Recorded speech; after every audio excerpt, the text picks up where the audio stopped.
Salut les amis, j'espère que vous allez très bien. Dans cette nouvelle vidéo, je vais vous montrer 5 méthodes que vous pouvez appliquer pour pouvoir avoir des fournisseurs fiables sur Alibaba. Donc, pour ne pas vous faire arnaquer.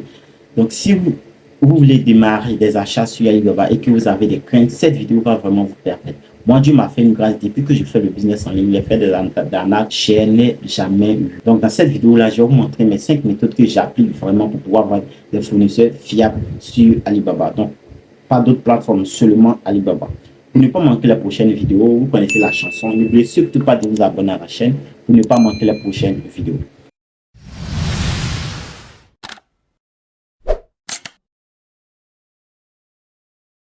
Donc les amis, là je vais prendre un téléphone et c'est avec le téléphone que nous allons tout faire. Parce que je crois qu'avec l'ordinateur c'est aussi simple. Mais comme beaucoup de personnes font leurs achats avec leur téléphone, donc simplement on va prendre le téléphone. Voilà, donc là je vais lancer l'enregistrement. Et chers amis, qu'est-ce que je vais faire? Je vais sortir de la plateforme et je vais rentrer une deuxième fois. Voilà, donc pour Alibaba, voilà, alibaba.com. Donc j'utilise aussi AliExpress. Non, cette fois-ci on va parler d'Alibaba. Donc la méthode numéro 1, les amis, c'est de chercher un produit. Donc je vais chercher un produit. Et quel produit je peux mettre par exemple? Je vais mettre collant pour femme, les amis. Donc collant pour femme. Collant pour femme. Ok. Donc, une fois que je mets collant pour femme, les amis, il y a plusieurs méthodes maintenant que moi je vais appliquer pour pouvoir avoir des fournisseurs fiables.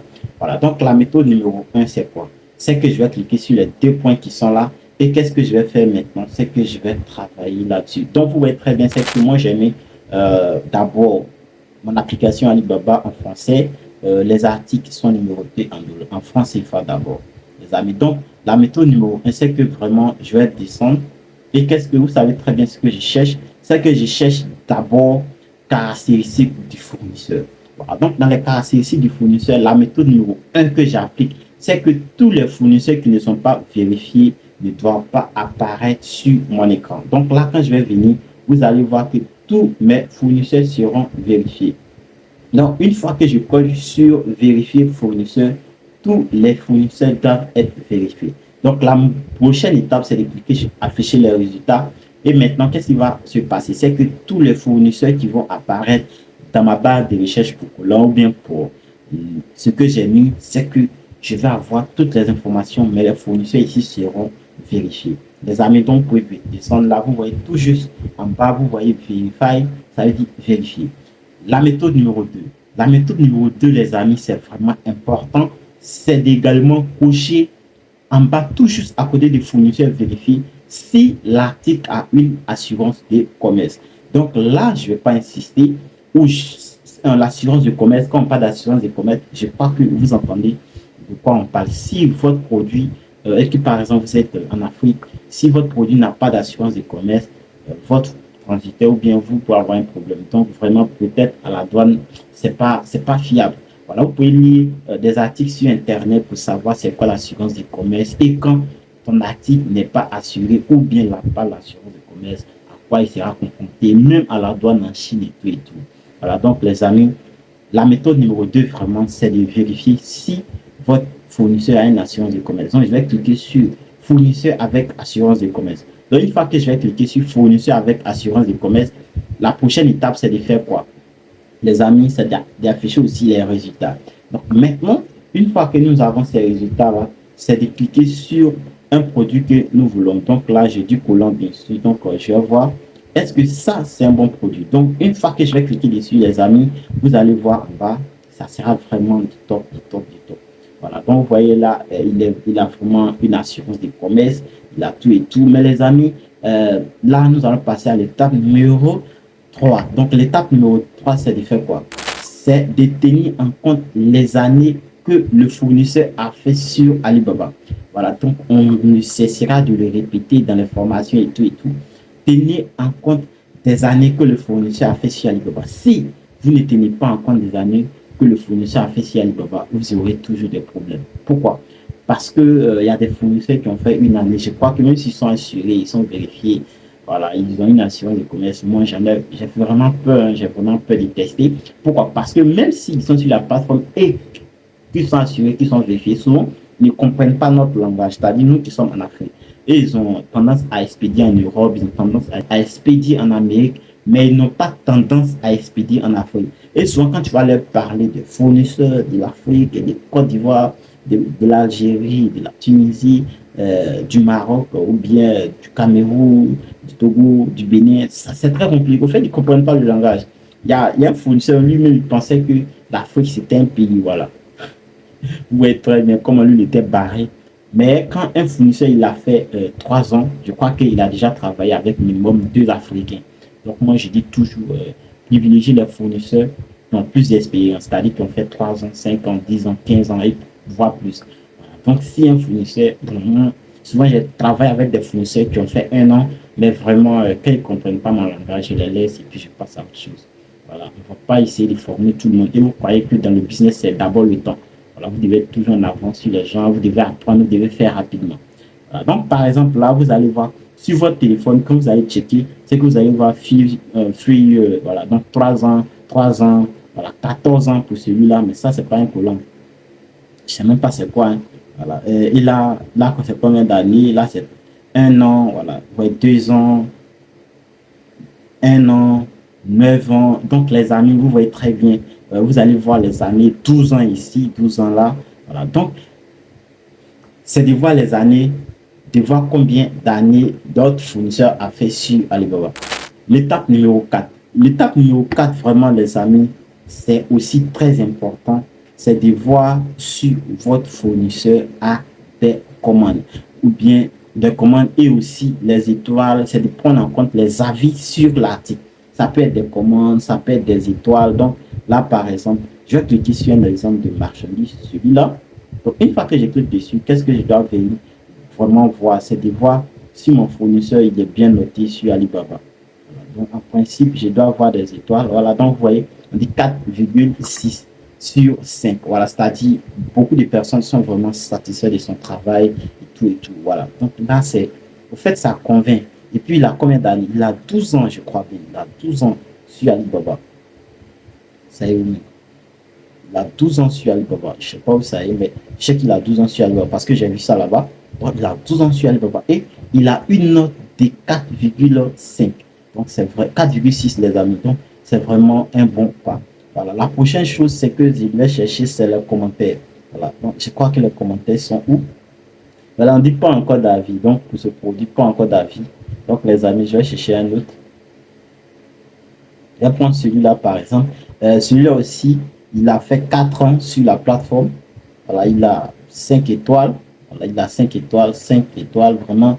Donc, je ne sais même pas s'il a payé des gens pour le faire, mais je crois que c'est vraiment bien. C'est pas bien pour le délecter, mais les amis, c'est plus ça. Voilà, on sait que dans le business, sur le web, il y a des gens vraiment parfaitage ils font. Donc là, lui aussi, il a 2 commentaires. Il y a 43 commandes qui sont passées. Il est bien noté, tout et tout. Voilà, donc, les amis, quand je vais cliquer par exemple sur le commentaire, en principe, je devais voir les avis que les gens ont donnés sur Internet. Voilà, ceux qui ont la plupart acheté sont en États-Unis. Voilà, ceux qui ont acheté, ils sont en États-Unis. Mais qu'est-ce que je vais faire? C'est que les amis, vous voyez très bien que là, c'est déjà un très grand pas. C'est que par exemple, quand vous venez, vous allez voir les avis. Les avis, ça peut être des commentaires, ça peut être des étoiles, ça peut être combien de commandes le fournisseur fait, combien d'années il a fait, tout et tout. Donc, vous allez vraiment prendre tout en compte. Au fait, ça, vous ne savez pas comment c'est important, mais ça permet au fait de minimiser tout ce qui est perte. Voilà, de ne pas vous faire arnaquer parce que dans le business aussi, c'est ça. Et l'étape numéro 5 ou l'astuce numéro 5, vraiment, ce que je pense que c'est le plus fiable, c'est une confiance que vous devez avoir. Voilà, parce que dans l'échange entre votre fournisseur, votre transitaire et tout, soyez lucide.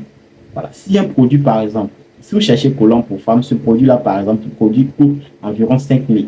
Si vous voulez l'acheter à 1300 sur Alibaba et que vous échangez avec ce fournisseur, même si c'est là que beaucoup de personnes tombent dans l'arnaque.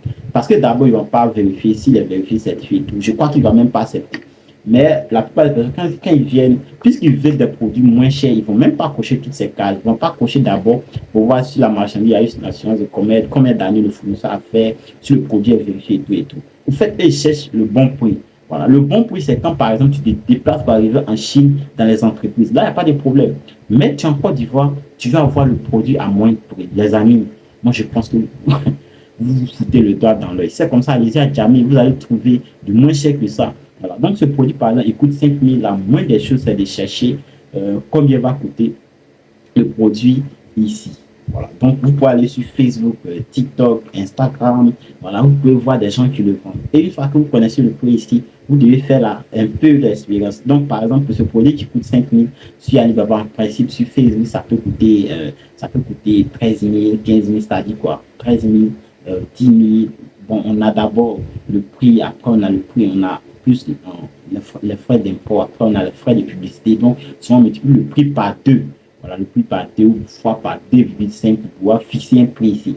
Donc, quand vous échangez avec votre fournisseur, si par exemple vous devez négocier pour qu'il diminue, par exemple de 5 500 francs, même si vous voulez importer 50, c'est de vous retrouver à 4 000. 4 000, bon, je crois que c'est pas mauvais. Souvent, il y a des fournisseurs qui ne vont jamais diminuer. Ils vont dire c'est le prix, c'est le prix, c'est le prix. Voilà, donc quand ils vous disent c'est le prix, les amis, laissez, ne les fatiguez pas, laissez, ne les fatiguez pas. Par contre, si il diminue un peu des 5 300, il laisse à 4 800, à 4 700, à 4 500, je crois que les amis, c'est idéal. Mais si vous voulez vraiment qu'on diminue le prix, vous allez avoir des problèmes. Et c'est là que ils vont, par exemple, modifier le produit, c'est-à-dire ils vont vous importer un produit que vous n'avez pas demandé. Voilà, c'est-à-dire, par exemple, vous avez vu ce produit, vous avez demandé, vous allez voir que la couleur, c'est pareil, mais le tissu, il a peut-être changé. Pourquoi? Parce que un produit qui coûte 5 000, que vous l'achetez à 1 000 francs, vous allez avoir des problèmes. Vous allez avoir des problèmes. Et dans la plupart du temps, c'est ce que j'ai dit, qu'un fournisseur, il est certifié, il est assuré, il a du logiciel, il ne fait pas ça. Parce qu'il pense que ça va dégrader son image et tout et tout. Alors voilà.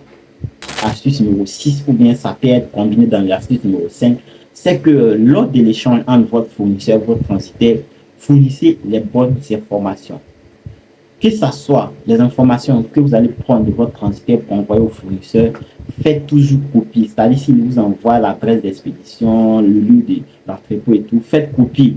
Il y a des gens qui aiment faire les captures. Voilà, faites copier-coller. Au fait, ça permet au transitaire ou bien au fournisseur aussi de faire copier-coller et puis de copier sur le papier. Mais les gens, quand vous écrivez, souvent, ça modifie.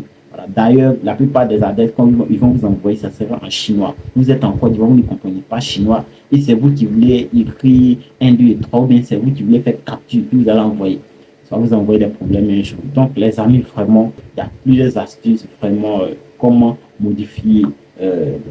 Si le produit doit faire 14 jours, en principe, on a 14 jours pour pouvoir recevoir le colis. Si le produit, ça fait 14 jours qu'on n'a pas reçu, comment modifier la date pour pouvoir avoir plus de temps pour pouvoir tester le produit et tout et tout. Voilà. Donc, les amis, je crois que cette vidéo va vraiment vous aider pour les débutants sur Alibaba. Cette vidéo est pour toutes les personnes qui veulent démarrer leur petit business. Ça peut être avec 50 000, avec 100 000, mais vous n'avez pas beaucoup de moyens et vous ne voulez pas vous faire arnaquer. Les amis ne voulaient pas aussi arnaquer. Là, du business, tout le monde veut gagner. Donc, si vous voulez être monsieur la être gagnant, vous sortirez toujours perdant. J'espère que cette vidéo va vous plaire. C'est la fin. Merci et à bientôt pour une nouvelle vidéo.